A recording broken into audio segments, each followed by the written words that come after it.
Right, you ready, Steve? Yeah, cool. Welcome back to Thrash Zone, everybody. I have here on the line right now, live, Steve Smyth of One Machine, live in London. How you doing, Steve? Good, man. How are you? Oh, I'm doing great. And what is the latest with One Machine? Lots going on. We're putting the finishing touches on album number two right now, and just yeah, things are coming along really, really good with this. We've been working with Stu Madsen, who's done like the Haunted, Sick of It All, got Dark Tranquility. He's done a bunch of bands. We had two recording our former bass player now, Thomas Koford, who's recently left the band. Oh, Um, he kind of basically recorded Thomas on the debut album, so we looked at it as maybe we might be able to get him for the new one. And unfortunately, Thomas left the band, so that oh, kind of screwed things up a little bit. But T still wanted to work with us, so luckily we got him on board, and it's been really, really good. We did a live album, live band recording, I should say, with the band, and kind of wrote in the studio. And I did that on purpose. I wanted to get everyone involved, including our new bass player, who is named Stefano Salvatico. He used to play with a band over here in the UK called Savage Messiah. Pretty reasonably known thrash band, young guys, and kind of bringing back that old wave sound, pretty much. I'd seen him and known him over a few years, and we brought him on board just to fill in for Thomas back in uh-huh. December, and it just went well. And we're like, hey man, you want to come on in? And he did, and adapted really quickly, learned all the songs that he needed to learn, and picked up these songs very quickly. And we went off to the studio and jammed it out. Man, Yeah. it was awesome. So how does your last bass player? Was there is there a reason that you can tell us on why he left? I mean, how does one walk away from Steve Smyth? Well, it's yeah. Why? Damn it, why? Why? Why? It's kind of a few private matters, but Okay. really he's got some family things he needs to be there for, and that was completely understood by us. Sure. We had to part ways. We also kind of have been getting around to this, but really, I mean, officially are kind of bringing what we have brought Chris Hawkins, who has been more or less looked at as filling in place of Nico Sanager, who left last year as well, on vocals. And Chris has really I think came alive in this sense. We've got a new singer who's been able to pick up the songs and sing them live pretty much for every show that we've done in support of this record, The Distortion of Lies and the Overdriven Truth. So I got down to writing with Chris last September, and just kind of relayed an idea of what we had for the album. And off we went, and he really took it and ran with it and got into this whole thing. So it's a bit of of a continuing concept from the first record, which Uh-huh. was describing the state of humanity in the 21st century, and the overtaking of technology. And we're kind of taking that a step further and turning it into a bit more of a horror story. But I mean, really, if you look around, there's a lot of things to find inspiration in these days. So that's kind of a dark way of looking at it, but that's really what we found, and we ran with it. Cool. And I'm really, really fucking proud of this album. I Nice. can't wait for everybody to hear this, and Well, we'll come back and be sure to give you guys a track for sure. So absolutely. Now, Steve, do you guys are you? If I heard you right, do you have a new singer for this album? Then we do, you yeah, do. Okay. yeah. Okay. So is his name? His name's Chris, and yeah, kind of a younger guy. He's about 25, 26, and he's relatively unknown over here. He's got a band called Endeavor, and another one which is a cover band that plays metal covers called Metalhead, and we had actually heard him through both of those by way of the other guitar player in One Machine, Jamie Hunt. Uh-huh. Jamie kind of knew about him already. In fact, he'd been giving Chris guitar lessons a few years back, and Chris turned to vocals, and I'm really happy that he did. He's a fucking great singer. Now, is Chris from the States? No, Chris is from Bristol, from the Bristol area, southwest England. Okay, okay. Well, you're really getting familiar up there with everybody, huh? Yeah, man. Definitely, you can say that. Yeah, you're a long ways from home from San Francisco. Yeah. It's never too far away in my heart, though, man. Right. Well, Steve, you came by recently when Sweetleaf was playing. I guess that was last summer or a few months back or whatever. Just a few months ago, yeah. Yeah, and unfortunately you didn't make it up to Portland, man. I was hoping I could see you, but Yeah, we were trying, man. We're still trying for this one this time, but just scheduling between myself and the other guys in Sweetleaf just didn't happen to make this run happen. Because we're looking to get up there, man, with the band. We haven't really ventured in a while beyond the state of California, it would seem, in a few years. So I'm trying to get it back and happening up there. absolutely. And Steve, now when you do come up this way next time, it is going to be with One Machine, right? It better be. It better be, yeah. Because I know, I've been playing your songs from the first album for about a year now, and everybody, if they listen to Thrash Zone, they're familiar with the first album, and the Overdriven Lies and God, it's such a long title, and the Overdriven Truth. Help me with that one. How does that go? There it is. Yeah, I got it. And I really love the intensity of that first album, man. So, are we going to hear more of that kind of style where you just had those searing, ripping leads, that you're known for? It's really a continuation. Yeah, definitely. I mean, musically speaking, it's I can tell you that it's basically 9 songs, and we've got an extra as well that we pared it down to. Originally, I had about 12 songs right around there, and we pared it back down just a little bit. So it's definitely continuing in that same vein. Excellent. And are you guys in the studio now recording or? We're actually doing just last minute touches. I'm doing some last minute stuff here at home, and we should be starting mix this week. Actually, a little bit later on this week. We're already midweek, so yeah, we're looking at probably by the end of the week we'll be getting mix. Yeah. Now you guys have been doing festivals over there in the UK. I guess for the last year, right? Yeah, we've got a few coming up as well too. One called Thrashersaurus, which is in Norwich, up in the northeastern side, and that should be pretty cool. Centrix, you remember those guys? Centrix.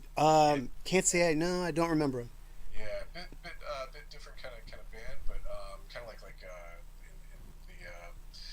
in the same time period as Onslaught, Sabbath, those bands. So they're playing a band called Beholder as well. Uh-huh. Also playing. We're going to be on it. Oh man, there's a ton of bands on this, but it's kind of a small but growing festival. It's basically a 2-day event. I think it's about 1,000 people somewhere around there, so it should be good. Nice. We're looking forward to that, and then we're also doing one a little bit later at the end of the month called Titan Fest, and that one's got a few more old school UK bands.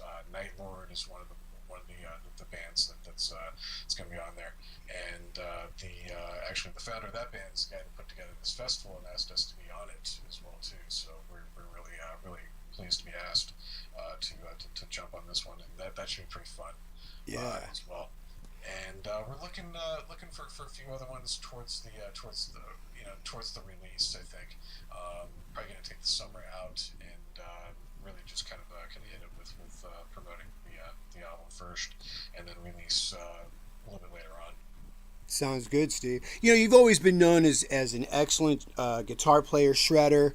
You certainly you put out videos where you instruct how you do some of your leads that I personally enjoy. I love watching those. And that one session where you were just sitting down and just talking about how you just rip through these leads, it was just really nice, man. And Awesome. Thanks. yeah, do you give lessons out or by I chance? do. I do actually. Yeah, yeah. I'm always pretty much available on Skype. Actually, I do Skype or any number of platforms I can become available on. But Skype seems to be the big one.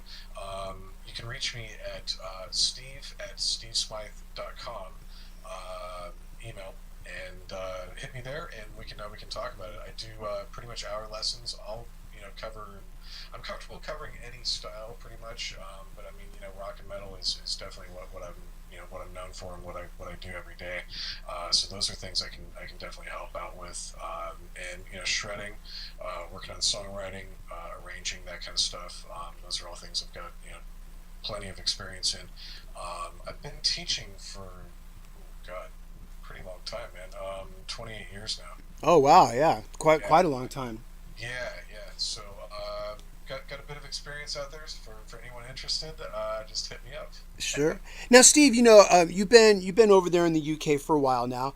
How are you feeling over there? I mean, is this are you going to be staying there for? Do you see yourself staying there for a few more years, or how? What are your plans for the future there?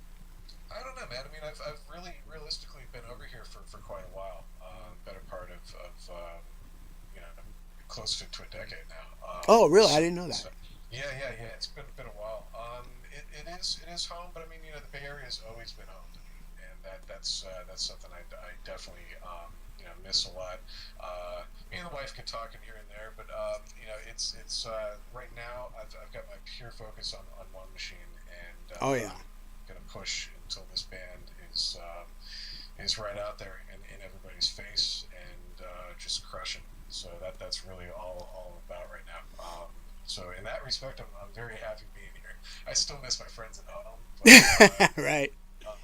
they're all busy. They got families and stuff, so it's not like I'd be able to see them all the time. Yeah, it's not like the old days when we were all young and we didn't have Yeah, really didn't have much going on other than our bands. Now we got mortgages and families and all that. all that stuff exactly. Yeah, we're the old guys now, Steve. I know, dude. We're the responsible ones. Right. It's like I was telling Kim the other day. I go, it's like I'm somebody's dad. You know, Right. how bad is that? All right, so hey man, now One Machine, I really like where you guys are going with all this, and just over the top freaking songs, man. You did have a slow song on the first album. It was Last Starlight. Yeah. Yeah, I really dug that one too. I saw a whole different side, like to your playing on that. Are we going to see anything on the softer side as well on this second album? A bit of that, yeah. Actually, there is some of that. This guy Chris can pretty much. I mean, this guy is amazing, dude. He can sing anything that I put to him. He delivers it, and it's just like wow. And sometimes I got to take a step back and go, fuck. Well, Yeah. do that, but is that going to fit the band? So it's kind of been in a way kind of shaping, where the band can go in terms of not putting any boundaries on it necessarily, Sure. but rather taking the sound that we've started with and continuing it and maybe adding a few more textures and colors, and those textures and colors are usually pretty black and dark. Yeah. So One thing I've always appreciated about your playing, Steve, is that you cover a whole gamut of styles. I mean, you can literally pretty much play anything and do it well. And I love hearing that when I either watch you play or see you on videos.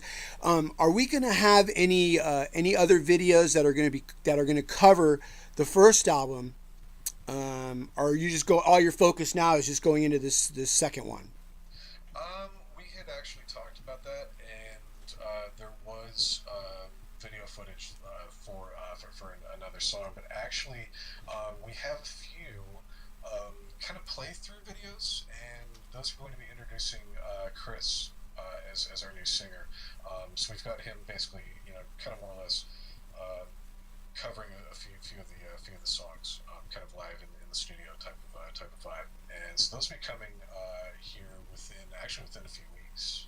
Cool. All right. Yeah, Well, I like that. yeah, it should be cool, man. I mean, I think it'll be a great way to introduce him to everyone, just so they can kind of hear.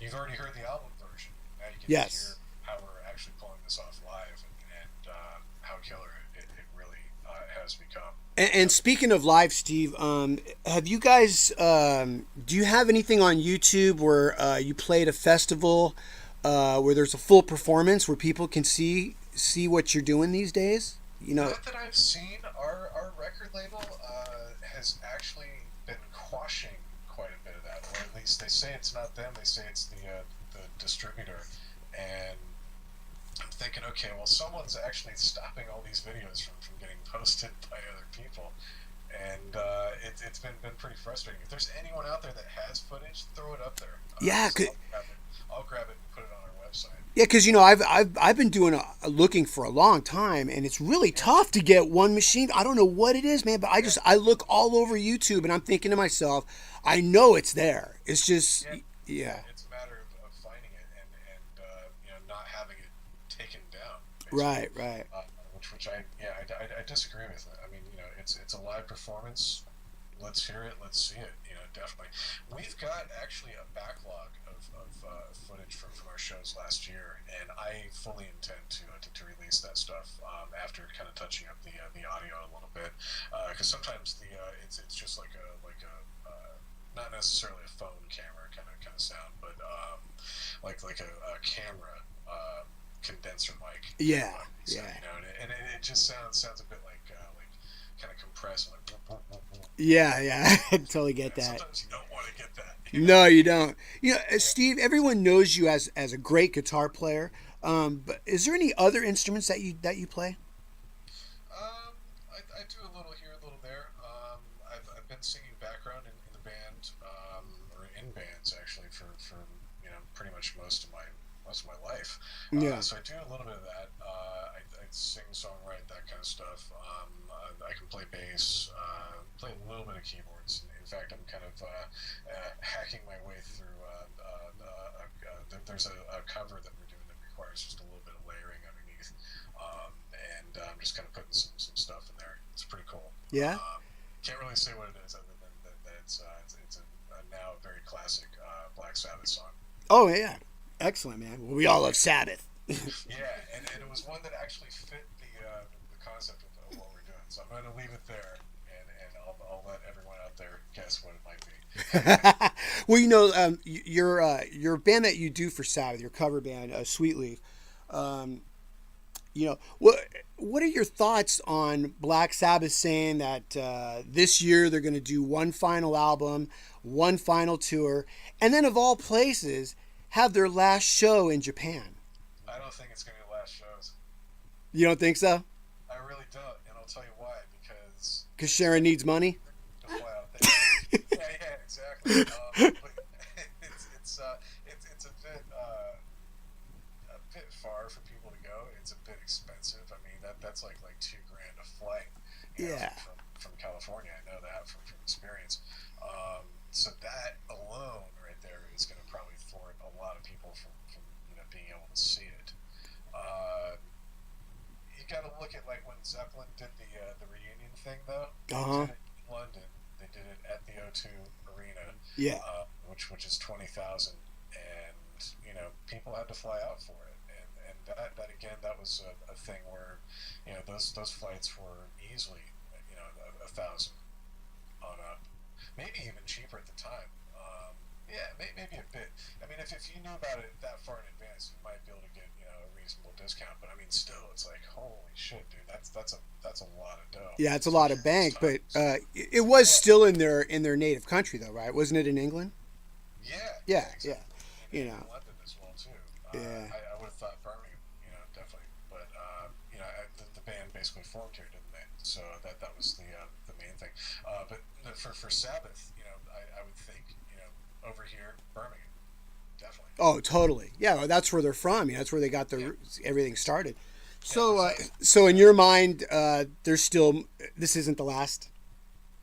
I don't think so. I mean, they were kind of hinting at that last year with the Hyde Park thing over here, like that was supposed to be the very last show, and even then I got the sense it was like I don't think it's actually done yet. You know? Wow. Well, the reason why that I do kind of think that it might be, maybe that may not be the last show, but probably the last album and tour per se. I It, think so with that. Yeah. yeah, because of Tony's health, he has a cancer. Is that right?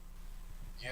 Yeah. Yeah, and he goes through, I think, treatment once or twice a week, and that hinders how far he can go. Stem cell treatment, actually. Yeah. Yeah, and we sure hope Tony makes pulls through with that and goes into remission because we love Tony Iommi, man. Totally, dude. Yeah, yeah. So here's another one for you. Metal. Totally metal, yeah. So like Steve, when you were growing up, like who were your influences? Obviously Tony Iommi was, but who else was?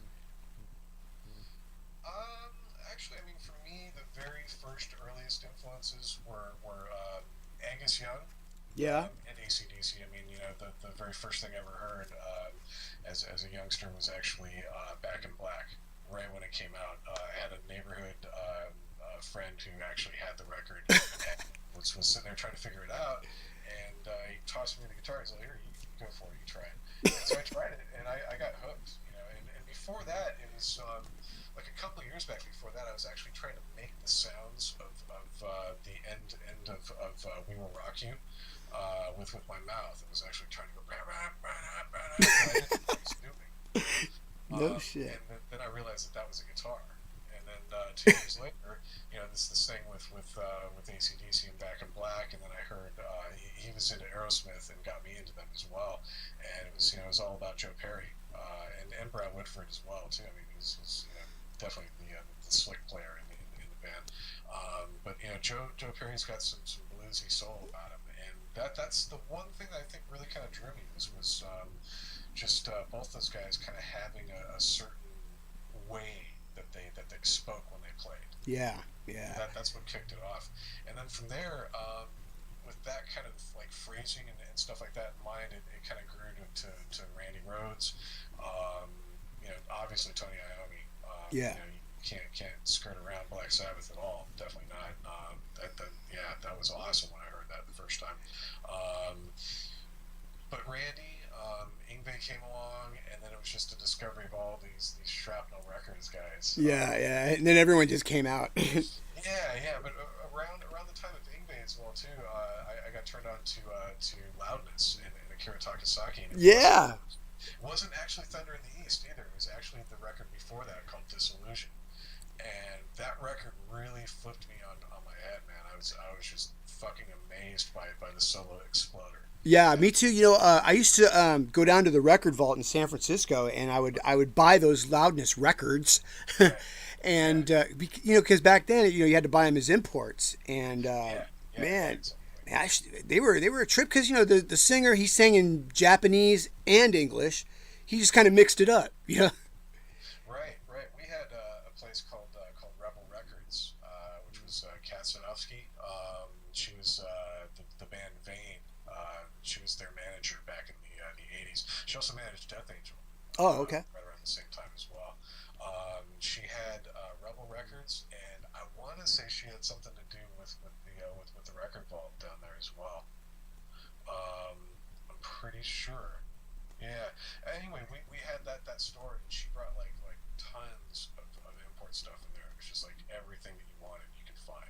I know the record vault was the place to Whoa, I go. was like, holy shit, this is awesome. So Steve, how young were you when you first started playing? I was around 10.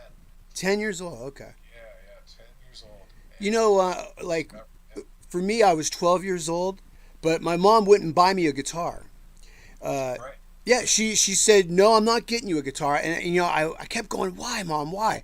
And she was like, no, you're not going to do it. You have to pick another instrument. So I picked keyboards, and I actually started out on piano.